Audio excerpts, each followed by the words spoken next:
Good morning. This is Karen with newclevelandradio.net, and it is time for Avoid the Maze. Avoid the maze because life itself is the maze. There's no direct line from here to there. In fact, it's a journey with twists, turns, and there are obstacles along the way. But at each intersection, we each have a choice. We can decide to go forward, go backward, go to the right, go to the left, ask for help, or do it on our own. But you don't have to navigate life by itself because we are here to share our stories and our journeys. Today's podcast is sponsored by Cassandra Kopinski. She is a songwriter, singer. She's a Leo, in case you're into astrology. She's a theater kid, a yogini, a chocoholic like me, and a voiceover actress. You can stream her music on all streaming platforms. But look out, there's a new one out there. It's Joni Mitchell's Both Sides Now. And you can find the link in our show notes. But let's get on with what we really want to talk about today. My guest, Candice Shepherd, I met her through podmatch.com, so cheers to Podmatch. And I say that with a big heart because if it weren't for Podmatch, I wouldn't find individuals like Candice. And not only is she an author, but she shares her life and she's vulnerable. So Candice, give us a little bit of background. Take us on your journey. Yeah, thank you for having me. By the way, I'm super excited to be here. So I am a mom of three daughters, been married going on 20 years, and had my fair share of traumas. Devastatingly lost my only sibling, which took me through quite the maze. Right? Life just is lifing sometimes, and very young, I just felt like I was here for a purpose. I'm here for a reason. But as most of us, the world started to chip that away, right? And I got fit into these little boxes and became the best people pleaser, the best people pleaser, peacekeeper, keeping everybody happy. And for the longest time, I just thought that's who I am. I take care of everybody else. And as that program's running, other things in my life are showing up in ways that I'm not enjoying. Me and my husband went through our own growth together. We've been together since we were seniors in high school, which is amazing, but that means you're growing up together and each other's wounding, bumping into each other. And about early this year, about March, I was in burnout for the second time, severe burnout for the second time in my life, and just lost. And I don't want to keep doing this. I know I have that little spark in me that's still flickering, that still knows I'm here for a purpose. And I dug in and I really started to research subconscious beliefs and self-limiting beliefs. And as I did that, I recognized that I truly, even though I believe I'm here to do something special, I have a belief that I'm not enough. And that belief that I'm not enough, sorry, it gets me, keeps showing up. And I can see it. Well, my husband thinks I'm not enough. That's why he acts this way. And I'm not enough. I'm not a good enough mom to my daughters. And it's this constant maze, these loops of trying to prove I'm enough while still believing I'm not enough. And as I dug into that and started to really sit with it, it kind of became silly. Whose version of enough am I chasing? Right? I believe I'm divinely created. I'm a being of light, as are all of we, and I'm here to do something special. So what is this not enough about? And that's when I really dug in and realized I don't have to believe that about myself anymore. And as I started to recognize, oh, that's my not enough code. Oh, or my unworthy code, or, I'm unsafe. There's so many layers. um, to this, then I noticed that my nervous system, as soon as that belief was triggered, my nervous system takes off and I'm in freeze or fawn. And so I started to learn to hold myself like, oh, my unworthiness code just got activated. Let me breathe into me for a minute.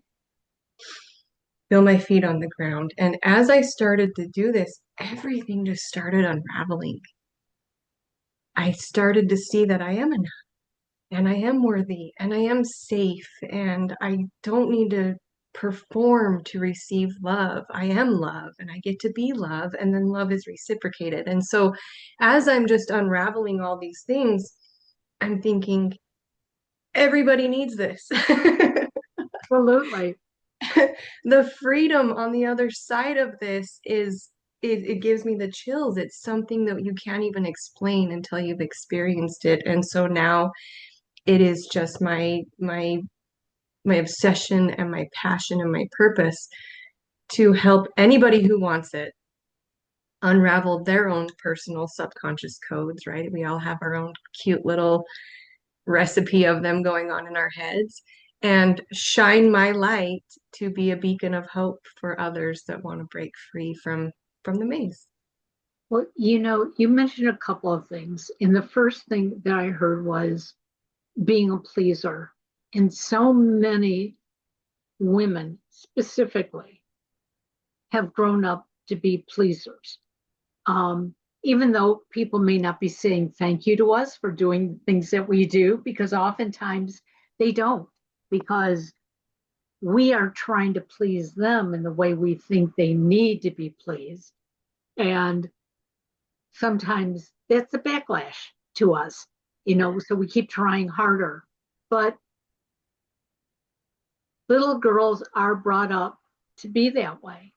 And it makes it more and more difficult as we get older not to be that way. Because when we do get that thank you, when we do get that smile, it's like, oh, look what I did. Okay. And so I hear this from so many women who eventually get to a point, like you said, burnout. Maybe they don't call it burnout. Maybe they say it's depression. Maybe they say it's confusion, whatever it is, they get to that point and it's like, but this isn't enough. You know, what about me? Am I really happy doing the things that I'm doing? Or do I have the right to change? And as I've shared in all my podcasts, it took me 60 years to get there. It was at my 60th year that I finally said, I'm not happy, and I'm tired of telling other people what I need. But then I realized, wait a second, people were telling me what they needed. So now I had to find that voice to say, this is what I need. So in March, when this all sort of came to a head, and that's not all that long ago, how did you, even though you heard these words in your head, I am enough, or I have a purpose, what really encouraged you, like, okay, I'm going to break through this now? Realizing that, yes, like you said, the people pleasing is very apparent with a lot of young women, and I'm raising three daughters. And I don't want this for them. And if I want them to live a different way, to own their value and their worth and their enoughness, they have to see me doing it first. And my life was just at a turning point where we do something different, or drastic changes need to be made. And I said, my family is everything to me. My marriage is everything. It's just time. I just finally had a backbone and with myself, right? And watching my daughters, they're 20, 17, and 13, start doing the peacekeeping and the people pleasing. I'm like, no, no, no, no, no. No, we're not doing this. So, how did your daughters relate to your change? Because I'm sure they must have seen that. Because I know my youngest son, who at the time was, in his mid-20s, sort of looked at me like, Mom, you're different. Mom, I think I like you. And it was like, whoa, you didn't like me before? And he said, no, I loved you. I didn't like you. And he's helped me see that. And when I fall back into those old patterns, I hear his voice and it's like, wait a second. Mm. He's not gonna like me. And being liked by him right now is even more important than being loved because we can have a dialogue. So did your daughters actually notice a change in you? Absolutely, they did. And same, because that people pleaser energy is a nervous energy. It's anxious and nervous, and it's not great to be around. And so now they're getting to be around me, right? And we are so close and we laugh and we have fun and we're I mean, I've been their mom forever, but it's like we're getting to know each other because I don't have this level of constant anxiety. And they watched me go through my ups and downs and my depressions and all this, and they want what's best for me, just like I want what's best for them. And so it's deepened our relationships drastically. Did it change anything between you and your husband? Because that's what so many of us worry about. Yes, that was the fear that the moment in March where I thought, this has to be done was the scariest moment of my life because I was afraid my marriage would fall apart if I didn't keep doing what I'd been doing. And so I had to be willing to choose me regardless. And it was terrifying. But now that I own my own worth, I don't see him showing up in ways that reflect back my unworthiness. And it has unraveled so many things and it's given him the space to grow. I thought, well, we're either going to rise together or vibrate apart. And I have to be okay with that. And we've deepened our relationship and we've risen together. It's been beautiful. It's interesting because when I started going through my change, um, at first I didn't think about how it would affect my husband. But what I found was he was showing up in better ways than he ever had before. And my problem is I'm always hesitant to ask anybody to do anything for me. So a good example is this morning, I was running around thinking I was running late because my one clock had not changed the time. Oh, Oh my God, what am I doing? Um, and I said to him, I normally don't ask you to do this, but could you unload last night's dishes from the dishwasher and put in the breakfast dishes? And he said, okay. Now, typically when he says okay to something, it means I'll get around to it later today, tomorrow, next week, whatever. But I didn't question it. I just said, thank you. And I left the room to do what I had to do, thinking I was running late. And when I realized I wasn't running late, I came back downstairs and I just very casually asked, did you get to the dishwasher? And he goes, oh, yeah, it's all taken care of. And I just looked at him and I said, well, thank you. And he said, but you said it in a way that we were equals. You didn't say it had to be done right this moment. He said, now I know you. I knew that whenever you would come downstairs, you would want it done. He said, so I did it. And I thought, that's still a problem I have. And I'm always probably going to have it because it's been so ingrained in me not to ask for help. But I've realized that when I do ask, the reciprocation is so much better. And I am worthy of asking. So It's only been about 6 months since you've gone through your transformation. What are some of the tools you use to move forward and ground yourself? Yeah, so 6 months definitely says that it was just a moment, and then the work starts, Yeah, right? yeah, Everybody thinks, oh, one day I'll have this epiphany and my life will be great. And I like people to know those epiphanies are where the work starts. yeah. And so lots of years leading up to that of coaching and all sorts of stuff. But I just remember to breathe. I now recognize my pulse raising, or I was a chronic freezer. My nervous system would just freeze. And so now it's regulating that nervous system and breathing. Sometimes it's turning on music and dancing to a song, going for a ride, playing my singing bowls. It's always different, on the moment, but having journaling, I love to write. But yeah, I think it's important to have some tools in your back pocket that are your go-to, because when your amygdala is taken off and you're frozen, you're in flight, you can't think of what to do. 9 times out of 10, if I really need it, I go put my feet in the grass and just breathe. That's my number one. But yeah, finding what works for you, maybe even writing them down, having them in somewhere where, okay, my nervous system is triggered right now. I have these tools. And so those are the ones that work the best for me.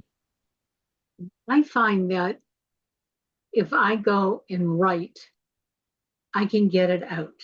Um, and I've had a lot of my readers say to me, "Oh, I feel so bad for you today," and I'll comment back, um, "No, those were just pouring out of feelings," and I always end it with, something positive about, "I know I'm going to get through this. I don't want people to sit there feeling sorry for me. Oh, you know, Karen had an argument and it's really laying heavy on her shoulders and she doesn't know how to get rid of it. Well, yeah, I do have different tools. In writing this out, I'm expressing it and I'm getting out of it. Now, not everybody wants to write, okay? When I mention this to my clients, they look at me, a lot of them look at me and go, no, no, no, no, I'm not a writer. But I sometimes say the things that also work for me is I can sit there and have this conversation in my head. So in a quiet place, I'll have this conversation about my thoughts or things that I don't want to do. And I'll play the devil's advocate. Why don't you want to do it? And come up with solid reasons. And I'll even say to myself, no, that's not a good enough reason. Okay. Expound on it. And then it's like, oh, look what I'm doing. So I'm doing my own coaching, so to speak. But I think we all do this without even realizing it. But we have to understand what we're doing. And we have to be vulnerable with ourselves. And that's something that I was not for 6 years. I blamed it on, it's my mother's fault. She taught me to be this way. My husband expects this of me. I have to take care of my kids. And then it was like, well, that's all somewhat true, but I can change that narrative. My mother taught me this, but if I don't want to do this, how can I do it differently? Yeah. And I think that's what we are so afraid of because it's going to disrupt whatever our union is. Yeah, yeah, those subconscious beliefs don't want to be proven wrong. Exactly. Right, right. And yeah, we do have these, my whole family is a line of people pleasers. And I also dug deep into victimhood mentality and realized, wow, I really victimize myself a lot. I'm not going to do that anymore. The only way to stop being victimizing yourself is to take accountability. And so, yeah, while I was handed these patterns, at what point in my life is it my responsibility to change what's no longer serving me? Exactly. Exactly. Um, you know, when my mother got ill and had a stroke, she lived 3.5 hours away from me. And Hmm. I got the phone call, and basically we were told, we don't know if she'll be alive when you get here or not, but get yourself up here. And we did. And my mother was sitting in a chair and had no idea that she had a stroke. Now, she had gone blind during the stroke, but believed she could see. So and she was 96 years old. So there was no way we were going to say, no, you can't see us. We just went along with that. And she looked healthy and vibrant.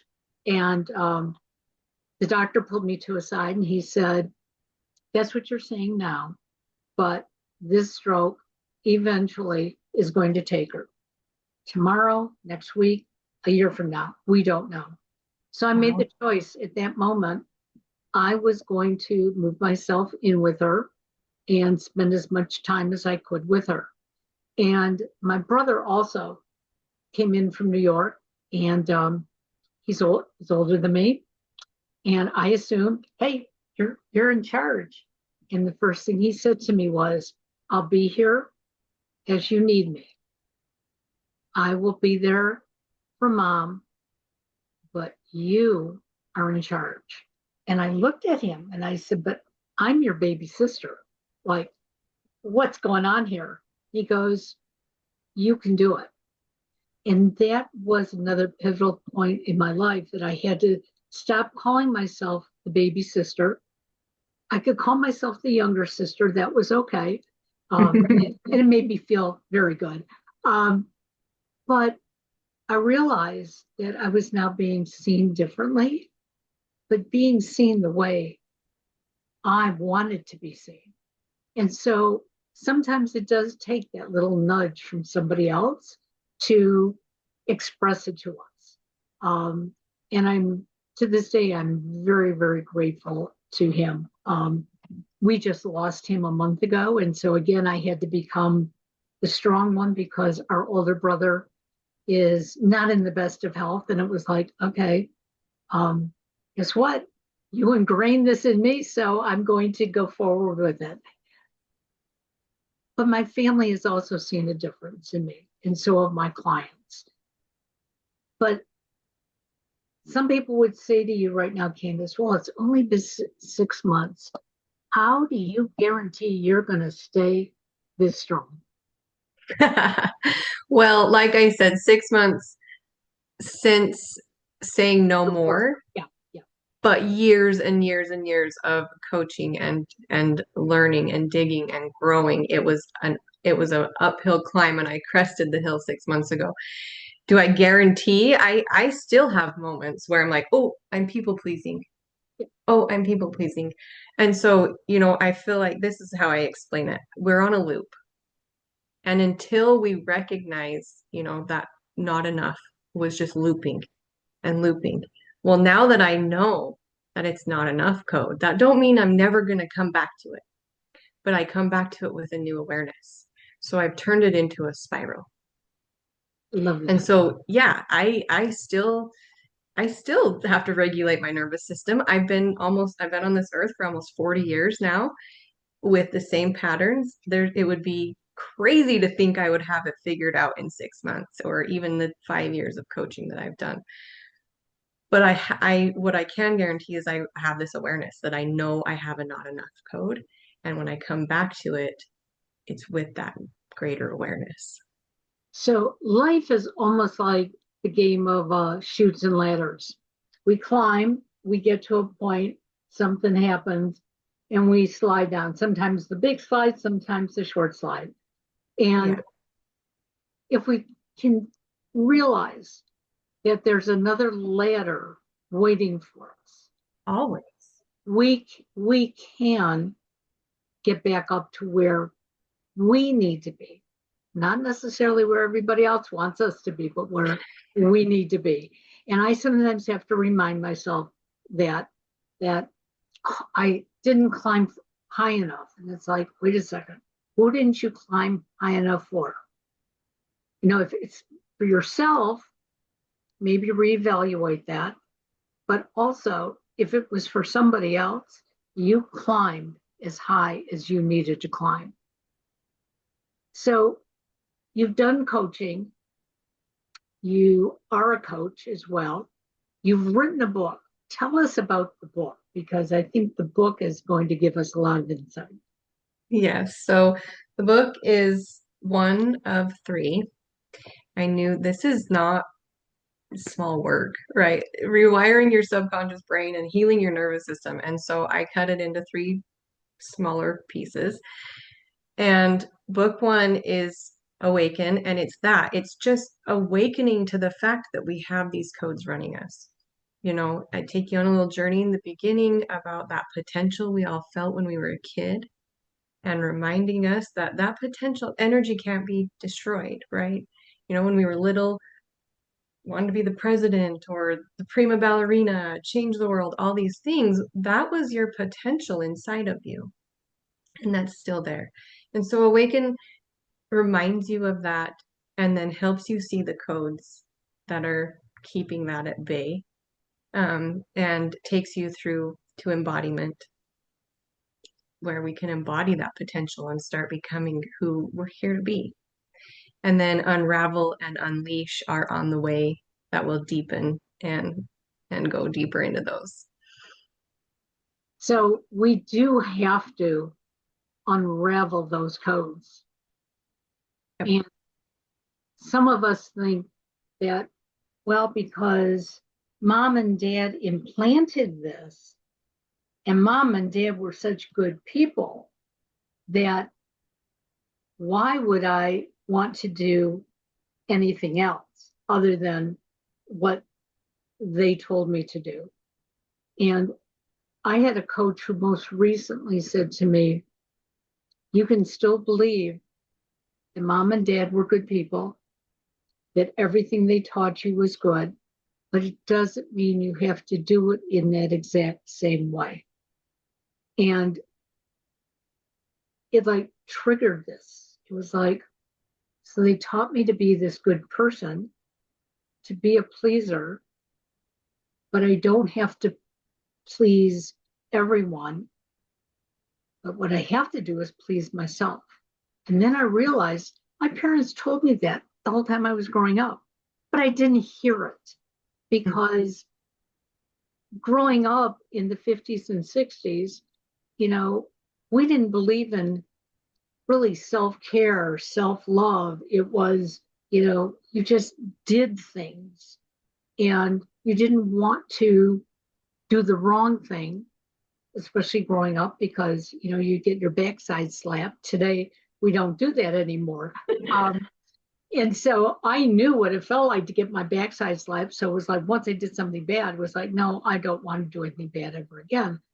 And even bad may not have really been bad. It just meant it was in disagreement with them. Right.